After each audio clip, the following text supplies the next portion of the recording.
तो आज का लेक्चर शुरू करने के पहले मैं ना आपको एक बात बताना चाहता हूँ। छावा छावा मूवी करके रिलीज़ हुआ है, जिसका बहुत बोलबाला शुरू है। फिलहाल बहुत खतरनाक रिस्पांस मिल रहा है उस मूवी को। फिर बात पर हिस्टोरिकल फिगर्स की क्या हो जाती है पता है क्या? बहुत लोगों का बोलना है कि ये थोड़ा ओवर एग्जैजरेशन किया है। बहुत लोगों का तो ये भी बोलना है कि यार जितना वो ग्रेट थे उसे तो बहुत कम दिखा है। तो एक्चुअली होता क्या है ना हिस्टोरिकल फिगर्स के साथ, वो मैं आपको बताना चाहता हूँ।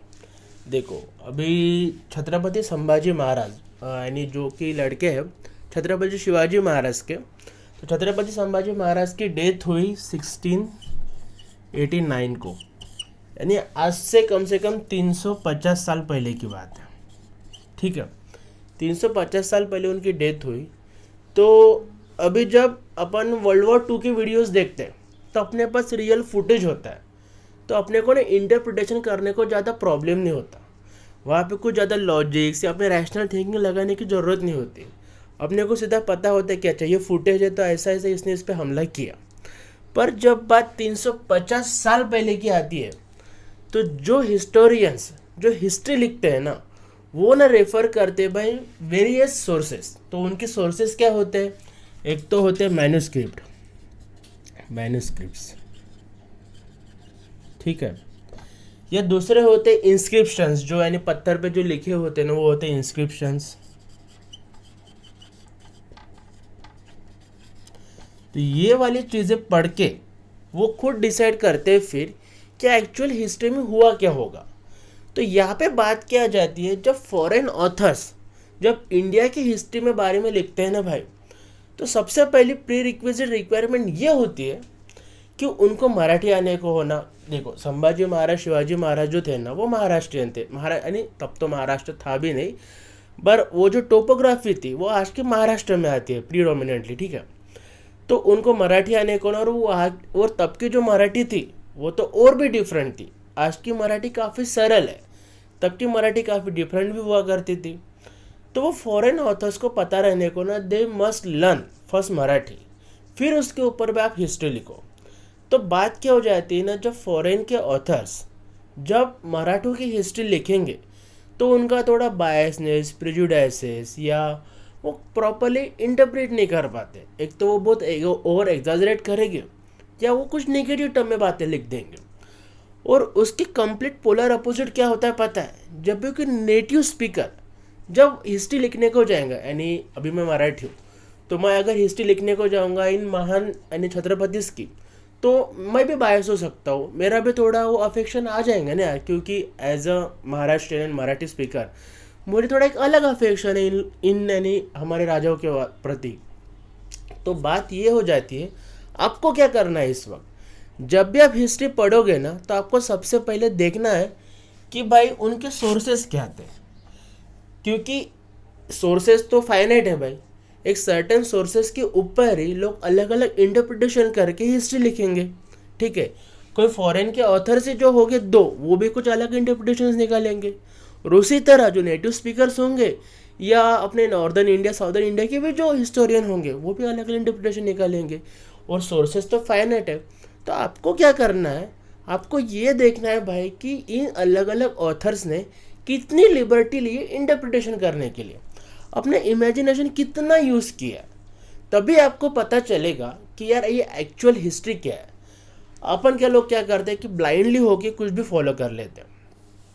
मुझे ऐसे लगता है कि अगर औरंगज़ेब इतने ही यानी उन्होंने, बहुत सारे लोगों का ये बोलना है कि छत्रपति संभाजी महाराज इतने ग्रेट नहीं थे, तो मेरा सीधा सवाल ये हो जाता है वहाँ पे कि 1980 को जब छत्रपति शिवाजी महाराज की डेथ हुई, तो अगले 9 साल तक छत्रपति संभाजी महाराज ने मराठा स्वराज्य जो था वो संभाला। वो कम्प्लीटली ख़त्म तो हुआ नहीं। एक्चुअल 1707 के बाद मुगल ही डिक्लाइन हो गए, पर 1818 तक मराठा का जो साम्राज्य था वो बहुत बड़ा था। बहुत बड़ा यानी भाई आधा से ज़्यादा हिंदुस्तान पे मराठों का साम्राज्य था। तो ये रिवर्स कैसे हो गया? इफ़ दे वेर वीक, तो उनका जो स्ट्रॉन्ग बेस तैयार करके गए ना भाई ये दो छत्रपति, उसके बलबूते भी तो भाई मराठा ने इतना बड़ा साम्राज्य बनाया। तो जो भी हिस्ट्री हो, बट इतनी नेगेटिव तो नहीं हो सकती जितना कि बहुत सारे लोग, बहुत सारे ऑथर्स लिखते हैं। Now if you want to know the history about the Sambhaji Maharaj, तो डॉक्टर जयसिंह पवार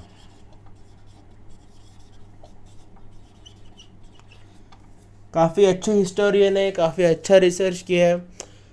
अभी मैं आपको ये रेफ़र कर रहा हूँ, इसका मतलब ये नहीं हो जाता कि यही असली है, नहीं, इन्होंने काफ़ी अच्छा रिसर्च किया। आपको देखना भाई कि इनका रिसर्च कैसा है।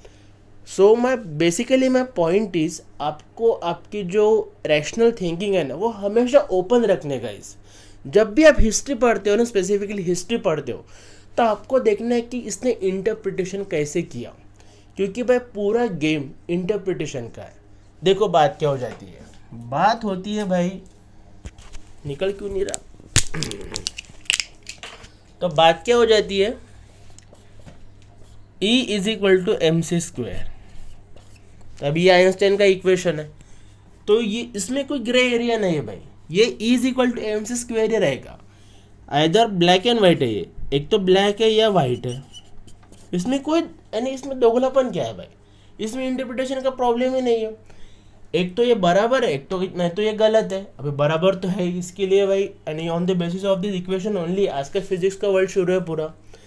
तो ये एकदम पर ये जैसा है वैसा ही रहेगा। बट इन द आर्ट्स यानी in the history there is always room for the interpretation. इसके लिए भाई आर्ट्स को ना ह्यूमन टच भी मिलता है, इसी के लिए this is the basic difference between the arts and the science. ठीक है, आर्ट्स में बहुत ज़्यादा फ्लेक्सिबिलिटी होती है कि आपका इंटरप्रिटेशन आप कहाँ तक लेके जा सकते हो, it's all about the imagination. ठीक है, तो ऐसे ही एक आदमी का इंटरप्रिटेशन था, एम एन रॉय।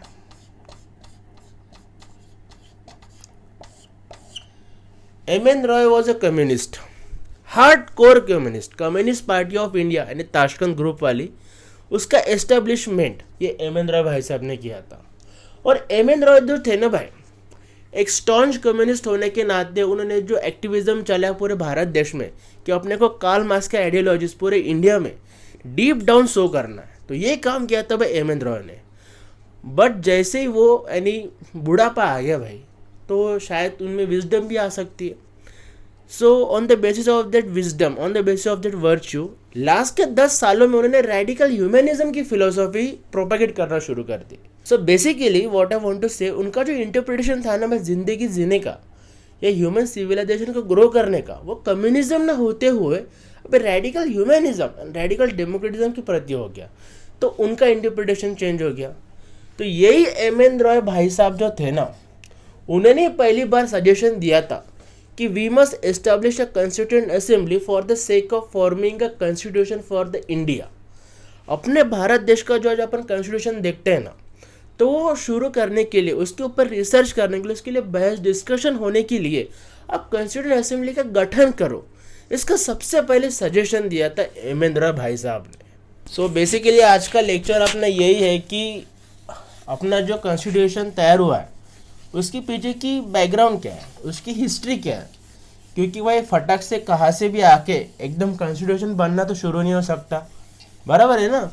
चलो अपने को मिल गया भाई इंडिपेंडेंस, चलो अभी अपन कॉन्स्टिट्यूशन बनाते, वैसा नहीं होता। हर एक चीज़ की एक प्रोसीजर होती है, तो उस प्रोसीजर के नाते भाई अपना प्रोसीजर यानी अपन ने कौन सा प्रोसीजर फॉलो किया। काफ़ी सही पैकिंग कर रहे हैं भाई ये लोग। ठीक है, तो आप एक बात समझ लो यार कि कॉन्स्टिट्यूशन बनने के पहले, अभी ये कॉन्स्टिट्यूशन एक्चुअली है क्या। अभी कॉन्स्टिट्यूशन की तो इतना सेंसिटिव टॉपिक है, अपना कॉन्स्टिट्यूशन लेके कॉन्स्टिट्यूशन बदल देंगे या कॉन्स्टिट्यूशन वैसे ही रखेंगे हम लोग, इस टॉपिक के ऊपर तो पूरा पॉलिटिक्स यानी पूरा क्या बोलते चुनाव लड़ा जा सकता है। लड़ा जा सकता है क्या भाई, लड़ा गया है इस बार। ठीक है, तो ये कॉन्स्टिट्यूशन एक्चुअली एक सेट ऑफ सर्टन रूल्स है जो अपने को गवर्न करता है, एक सिस्टम में बांधे रखता है ये देश में रहने के लिए। ठीक है, ये देश एक्चुअली चलेगा कैसे, हर लोगों का यानी कहाँ पे अपने को ओब्लाइज होना है स्टेट के प्रति, कहाँ पे स्टेट अपने प्रति ओब्लाइज्ड है। ओब्लाइज यानी अपने लिए कौन से यानी कार्य करेंगे, कौन सी चीज़ें करने के लिए उनको यानी कार्य वो करना ही करना है, तो ये ऑब्लिगेशन हो गया स्टेट का अपने प्रति, अपना स्टेट के प्रति। तो ये जब सर्टन रूल्स है ना, इसके जो आर्टिकल्स है वो है भाई ये कॉन्स्टिट्यूशन।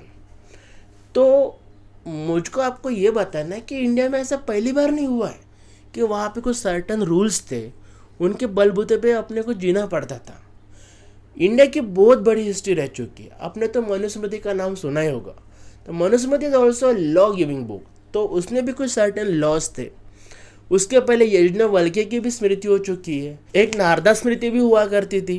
तो ये सारी स्मृतिस पुराने एंशियंट इंडिया में हुआ करती थी। अभी ये जो जितने भी मैंने स्मृतिस बताए ना आपको, ये BC AD यानी 5th BC to 2 AD तक के यानी इतने काल में वो पाया जाती है, ठीक है। तो ये पूरे अपने एंशियंट लॉज हो गए। तो आप बात एक ये समझ लो कि it is not like that कि वो स्ट्रिक्टली आपको फॉलो ही करना पड़ता था। एक्चुअली फॉलो तो लोग करते थे, क्योंकि उसके वजह से कास्ट डिस्क्रिमिनेशन जो है, यानी जो वर्ना सिस्टम है, इतना रिजिड क्यों हुआ, कहाँ पे तभी सर्टन रूल्स तो फॉलो हुए होंगे ने। और जिस प्रकार से वर्ना सिस्टम पूरे वर्ल्ड में है एक्चुअली, ठीक है, यानी बुर्जुआ प्रोलिटरेट्स यूरोप में भी हुआ करते थे, वहाँ पे भी फ्यूडल लॉर्ड्स, वहाँ पे भी पेजेंट्स। क्लास का जो सेग्रीगेशन है ना वो ऑल ओवर द वर्ल्ड है, बट क्लास के विद इन कास्ट का जो सेग्रीगेशन हुआ है it is very peculiar to the India, ठीक है, वो अलग बात है, बट आउट ऑफ टॉपिक हो रहा है। तो व्हाट आई वांट टू से हियर इज की ये जो लॉज है ना वो इंडिया में पहले भी हुआ करते थे।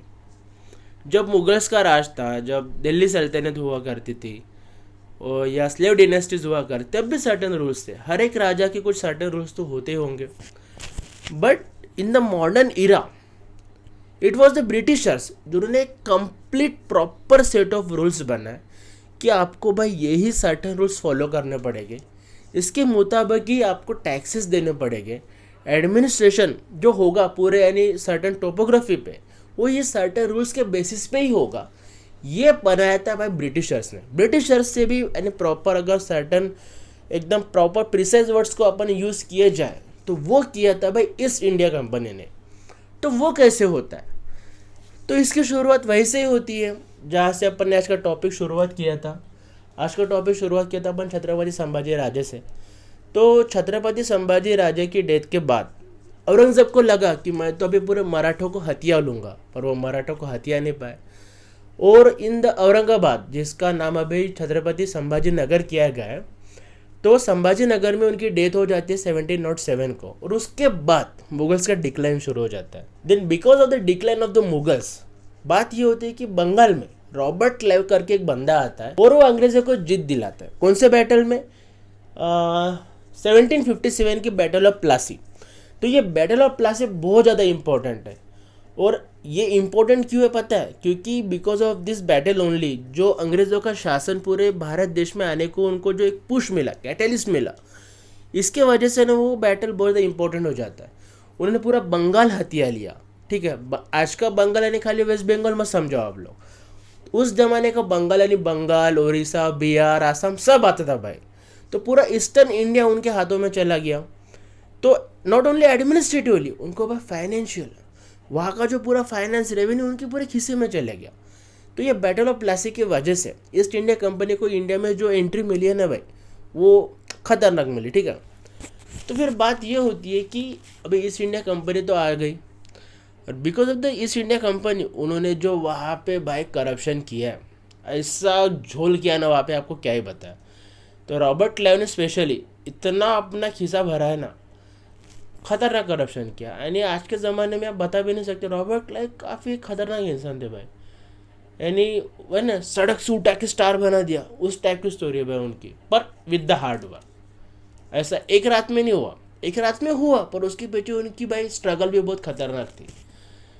तो जब अंग्रेज़ों को पता चला यार कि ईस्ट इंडिया कंपनी का बहुत मनमानी कारोबार शुरू है, तो उन्होंने 1773 में, तो सबसे पहले बात मैं आपको एक बताना चाहता हूँ कि इतनी हिस्ट्री में आपको बता रहा क्यों। तो बता रहा मैं इसलिए कि देखो यार, जब भी कोई सर्टन सेट ऑफ पीपल साथ में आते हैं ना, तो उनको रेगुलेट करने के लिए वो सर्टन सेट ऑफ रूल्स बनाने पड़ते हैं। नहीं तो फिर भाई काम कैसे चलेगा? सब लोग अपने मन मुताबिक अगर काम करेंगे तो कुछ काम तो होगा नहीं ना। तो इसी के लिए ना अपने को सर्टन सेट ऑफ रूल्स बनाने पड़ते हैं। तो जब ईस्ट इंडिया कंपनी को इतना बड़ा इंडिया मिल गया, इतना बड़ा बंगाल जब मिल गया, तो उनको भी कुछ सर्टन सेट ऑफ रूल्स बनाने ही थे। और वहाँ से जो हिस्ट्री शुरू हुई, 1947 का जो अपना कॉन्स्टिट्यूशन बना ना, तो तब तक की ये पूरी प्रोसेस है गाइस, ठीक है। तो वही प्रोसेस आज मैं आपको बताऊंगा कि अपने कॉन्स्टिट्यूशन बनने की जो बैकग्राउंड हिस्ट्री है ना, वो क्या है। आप टेंशन मत लो कि अब क्या बोरिंग बात है वो, नहीं नहीं नहीं नहीं, एकदम इंटरेस्टिंग करके बताएंगे भाई साहब आपको। जैसे कि मैंने आपको अभी रॉबर्ट क्लाइव का बताया भाई, इतना उसने मगजमारी की अपने इंडिया में, इसका इतना करके फ़ायदा क्या हुआ। एंड लेजेंड तो ये है कि भाई उसके ऊपर वहाँ पे केस चला, वहाँ के यानी ब्रिटिशर्स के पार्लियामेंट में, उसको इतना इंसल्ट किया गया and at the end of the day उसने वो सुसाइड कर लिया। तो देखो भाई, जिस बंदे ने पूरे यानी ब्रिटिशर्स की, ब्रिटिश साम्राज्य की नींव रखी भारत देश में, उसको सुसाइड करना पड़ा, और वो भी डेब्ट में, बहुत सारा कर्जा हो चुका था उस पर। इतना पैसा छापा ना भाई उसने भारत देश में, एंड स्टिल उसको भाई सुसाइड करना पड़ा। तो ये होता है गाइस, यानी अपने को ना एक प्रॉपर ट्रैक पे जाना पड़ता है। अभी वो सेल्फ हेल्प वाला वो काम अपने को करना नहीं है, ठीक है। तो मैं आपको ये बता रहा था कि कॉन्स्टिट्यूशन बनने की प्रोसेस क्या है। तो कॉन्स्टिट्यूशन बनने की प्रोसेस शुरू होते हुए 1773 से, जब आता है रेगुलेटिंग एक्ट। तो ईस्ट इंडिया कंपनी लाती है भाई रेगुलेटिंग एक्ट। तो वो एक्ट से क्या होता है पता है आपको? हाँ, because of that act east India company एक प्रॉपर वे में for the first time officially अपना एडमिनिस्ट्रेटिव और फाइनेंशियल जो एक प्रकार का जो रूल है ना, वो इस्टेब्लिश करती है इंडिया में।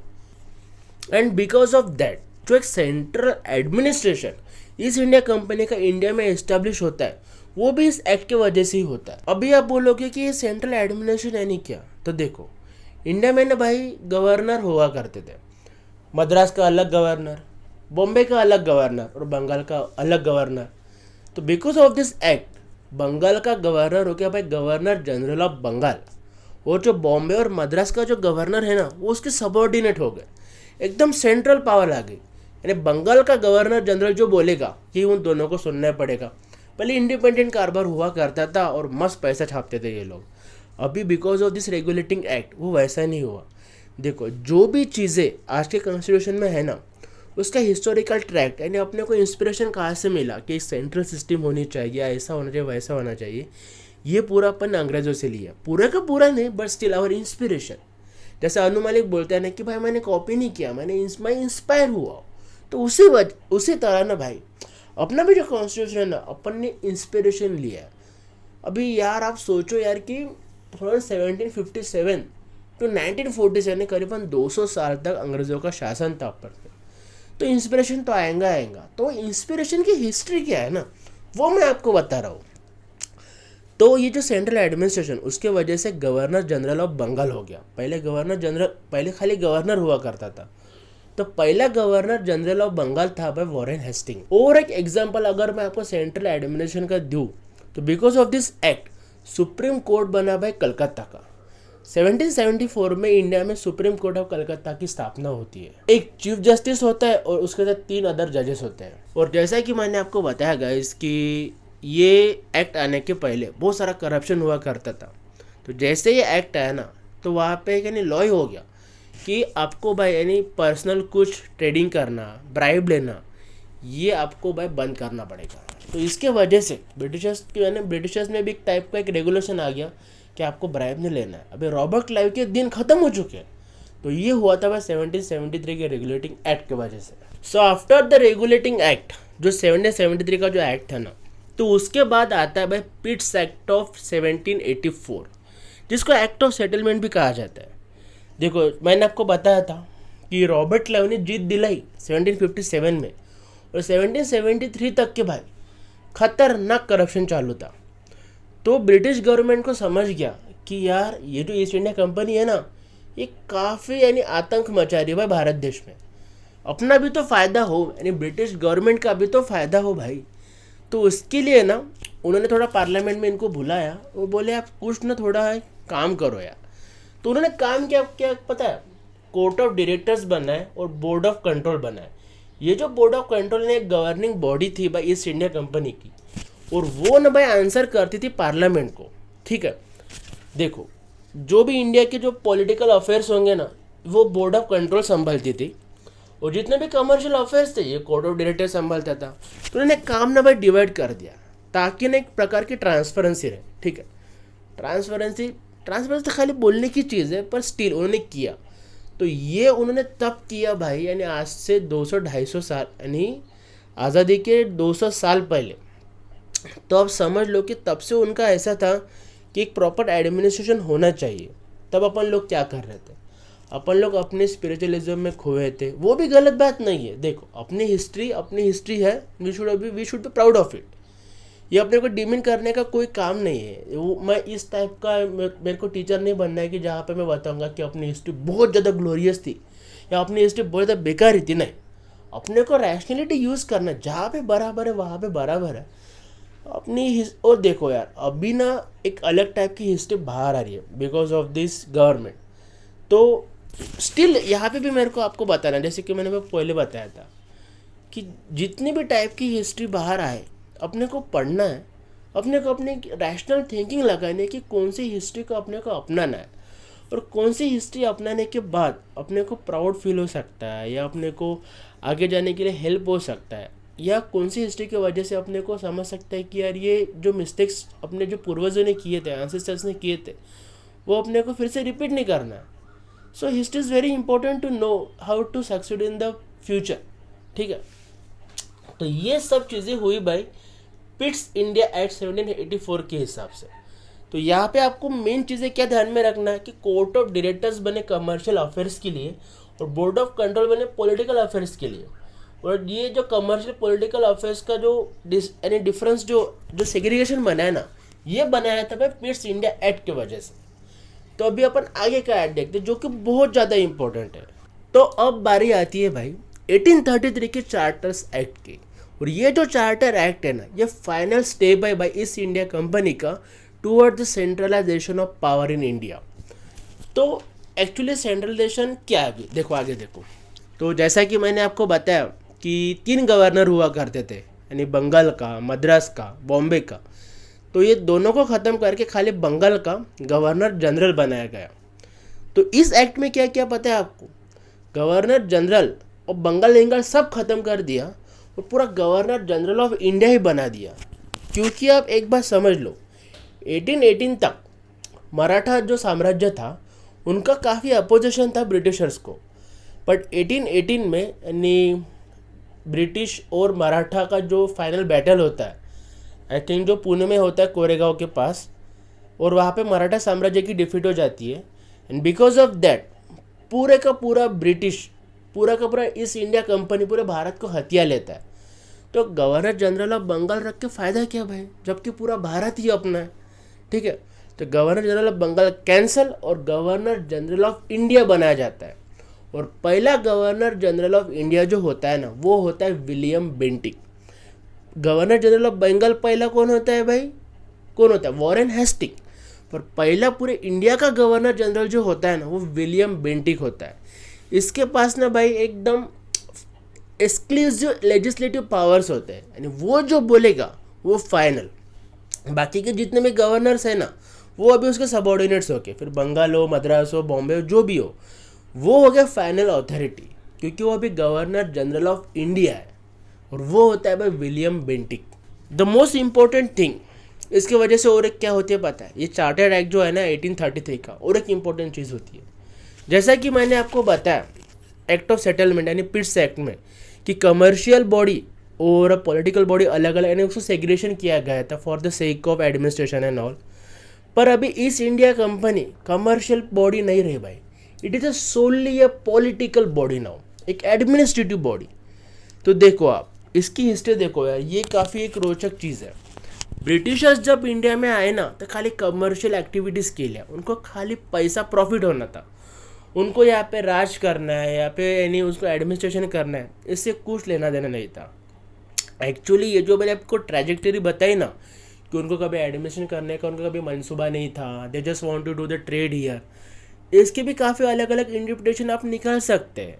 एंड एक्चुअली अगर देखे जाए तो किसको इच्छा नहीं होगी भाई कि एक सर्टन एरिया हथिया लो, वहाँ पे कमर्शियल एक्टिविटी करो और खाली वहाँ पे मेरा एडमिनिस्ट्रेशन रहेगा, ऐसे किसी को भी लग सकता है। पर जैसा जैसा उनका एडमिनिस्ट्रेशन का दायरा बढ़ गया तो उन्होंने सोचा कि चलो यार पूरे भारत देश को हथिया लेते हैं और पूरा देश पे राज्य कर दे, पूरा इंडियन सब कॉन्टिनेंट को ही हथिया लेते हैं, जो कि उन्होंने हथिया भी लिया। ना भाई अशोका कर पाया, वो भी पूरा यानी उधर का जो नॉर्दर्न साइड था कलिंगा के उधर का, वो भी नहीं जीत पाए थे। ना औरंगजेब, ना अकबर, ना कोई भी। खाली Britishers, they are the only one जिन्होंने भाई पूरा अफगानिस्तान से लेकर तो आज का जो बर्मा तक के है, और भाई कश्मीर से लेकर श्रीलंका तक के पूरा का पूरा इंडियन सब कॉन्टिनेंट वो उनके कंट्रोल में था। तो अभी उन्होंने क्या किया, ये कमर्शियल न रखते हुए खाली एडमिनिस्ट्रेशन के पॉइंट ऑफ व्यू से इंडिया को देखते थे। खाली नाम की चीज़ें भाई, असली काम तो उनका पैसा ही था, प्रॉफिट ही था। यहाँ का पूरा रिसोर्सेज ड्रेन करके लेके जाना, ठीक है, रॉ मटेरियल्स यहाँ पे बनाना अपना, यानी वहाँ पे जाके पूरा उसको ऊपर एकदम क्लासिक मैन्युफैक्चरिंग करना और उसको ही ला के यहाँ पे बेचना। खतरनाक भाई, यानी क्या ही बताए, ठीक है, पूरा इंडिया को उन्हें ड्रेन कर दिया। तो एक्चुअली ये करने का जो बेसिक स्टार्टिंग जो हुई ना, वो ये चार्टर एक्ट की वजह से हुई थी 1833 के। और एक चीज़ हुई थी भाई, जो ये इंडियन सिविल सर्विसेज जो होती है ना, यानी सिविल सर्वेंट्स जो होते हैं तब का, यानी तब के IAS ऑफिसर समझ लो आप, तो ये ना ओपन कंपटीशन से सिलेक्ट किए जाएंगे। और इसमें ना भाई इंडियंस को भी चांस देने का हम सोच सकते हैं, ऐसा वैसे चीज़ें, यानी उसका जो अटेम्प्ट जो था कि ऐसा अपन कर सकते हैं, इसकी जो शुरुआत जो हुई थी वो हुई थी 1833 के एक्ट में। तो ये सारी चीज़ें हुई थी 1833 में।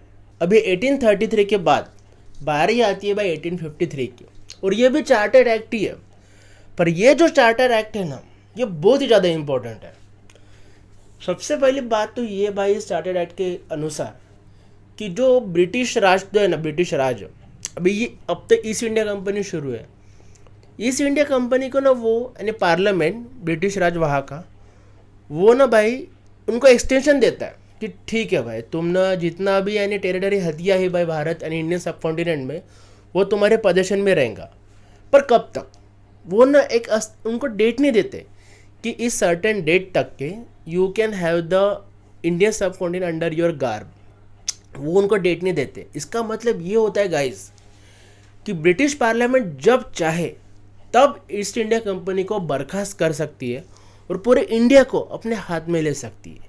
ये हुआ था भाई 1853 के चार्टर्ड एक्ट के अनुसार, ठीक है। अभी जो दूसरी चीज़ है वो हुआ था भाई सेपरेटेड, यानी वहाँ पे जो लेजिस्लेटिव और एग्जीक्यूटिव काउंसिल जो था ना, देखो गवर्नर जनरल ऑफ इंडिया बना था। मैंने आपको बताया था कि 1833 के एक्ट के अनुसार गवर्नर जनरल ऑफ बंगाल को बर्खास्त करके गवर्नर जनरल ऑफ इंडिया हुआ था।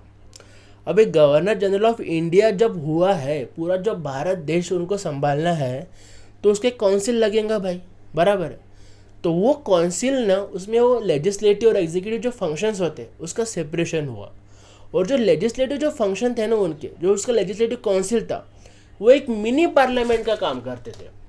और वो मिनी पार्लियामेंट ऐसा ही काम करते जैसे ब्रिटिश का पार्लियामेंट, जो ब्रिटेन का जो पार्लियामेंट है ना भाई, जैसा वो काम करता है पूरा, यानी सर्टन मीटिंग्स बुला के वहाँ पे सेशंस होते हैं, वहाँ पे अपना बजट्स रखते हैं, वो जो पूरा जैसा पार्लियामेंट काम करते हैं ब्रिटेन का, सेम काम करेंगे भाई ये काउंसिल। कौन सा? Legislative council of governor general of India, ठीक है। यानी देखो, खाली कुछ सर्टन लोग बैठ के डिसीजंस नहीं लेते थे कि ये भारत देश को रेगुलेट कैसे करना है। पूरा एक हायरार्किकल सिस्टम था, पूरा एक सिस्टम उन्होंने एस्टेब्लिश किया था। जितना नहीं ब्रिटेन का जो पूरा हिस्ट्री है ना भाई, फ्रॉम द 1215 यानी जो मैग्ना कार्टा साइन हुआ तब से लेकर अब समझ लो कि भाई 1850 तक के उनको भाई 600 साल का अवधि मिला कि अगर किसी को अपने को रूल करना है तो एक प्रॉपर सिस्टम क्या होनी चाहिए। तो ये प्रॉपर सिस्टम जो है ना, उनने भारत देश में भी एग्जीक्यूट की और उन्होंने पूरा सिस्टम बनाया कि इन लोगों से कैसा पैसा लेना है, रॉ मटेरियल्स लेके जाना है, वहाँ पे मैन्युफैक्चर करना है, अपने खुद के यानी अपने इंग्लैंड में कैसा मैन्युफैक्चर करना है, इंडिया में आके कैसा बेचना है, तो प्रॉफिट कैसे कमाना पड़ता, एक प्रॉपर एडमिनिस्ट्रेटिव सिस्टम लाके ये उनको अच्छे से पता था। और इन्होंने ऐसे एक्ट्स लाके इंडिया को एक प्रॉपर वे से ड्रेन किया। तो उसके लिए उनको भाई सिविल सर्वेंट्स की ज़रूरत थी। तो ये सिविल सर्वेंट्स का जो शुरुआत है ना, ये open competition for the civil servant, और उसमें इंडियंस को भी अलाउ किया जाएगा, उसकी शुरुआत हुई थी 1853 में, जो कि चार्टर एक्ट 1853 का। तो इसलिए ये एक्ट बहुत ज़्यादा इम्पोर्टेंट हो जाता है। तो देखो इसके बाद भी ना भाई कई सारे एक्ट्स हैं, तो 1 घंटे के ऊपर अगर हो जा तो यार देखो अभी सिखाने को क्या, मेरे को स्टोरीज बताने को क्या, मैं तो ऐसा भी बता सकता हूँ। पर अपन यहाँ पे रुकते हैं, और जो आगे के जो एक्ट्स है यानी अपना कॉन्स्टिट्यूशन बनने से पहले तक जितनी भी एक्ट्स हैं वो अपन अलग दूसरे पार्ट 2 में लेंगे। तो ये ना अपन पार्ट 1 में रखते हैं और दूसरे जो एक्ट्स है वो अपन पार्ट 2 में लेते हैं। ठीक है, तो गाइस प्लीज़ सब्सक्राइब करो। देखो यार आपके सब्सक्राइब करने से ना, जब जब आप लोग सब्सक्राइब करोगे तो मुझे और मोटिवेशन मिलेगा, मुझे और चाहत होगी भाई कि सिखाते रहो बस। आप मेरे साथ जुड़ते जाओ, अपन साथ में एग्ज़ाम्स क्लियर करेंगे, अपन साथ में नॉलेज लेंगे, अपन साथ में जर्नी करेंगे। Thank you.